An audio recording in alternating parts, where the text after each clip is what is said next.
સુરતમાં વિદ્યાર્થીઓથી ભરેલી બસ ખાડામાં પડતા અકસ્માત નડ્યો હતો। દાંડી રોડ ઉપર સાંકેત ચોકડી નજીક બસ ખાડામાં ખાબકી હતી।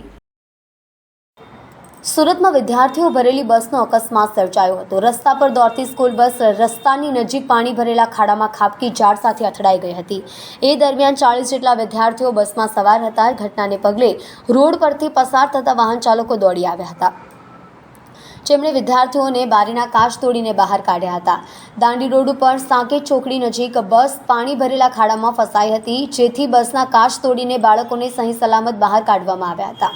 મોટી જાનહાનિ ટળી હતી। જો કે સ્થાનિકોમાં ભારે રોષ જોવા મળ્યો હતો। અમુક તો આ ડ્રાઈવરને મારવા સુધીની વાત કરતા રોષભેર જોવા મળ્યા હતા।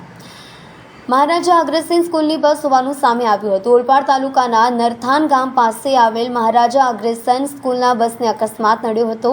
કતરગામ વિસ્તારને વિદ્યાર્થીઓને ભરીને સ્કૂલે લઈ જવામાં આવી રહ્યા હતા। એ દરમિયાન પોલ લાઇનનું કામ ચાલી રહ્યું હતું અને ખાડો ખોદવામાં આવ્યો હતો। ચોમાસાને કારણે કામ બંધ હતું। સમગ્ર ઘટનામાં વિદ્યાર્થીઓને સહી સલામત સ્થાનિક લોકો દ્વારા બહાર કાઢી નાખવામાં આવ્યા છે।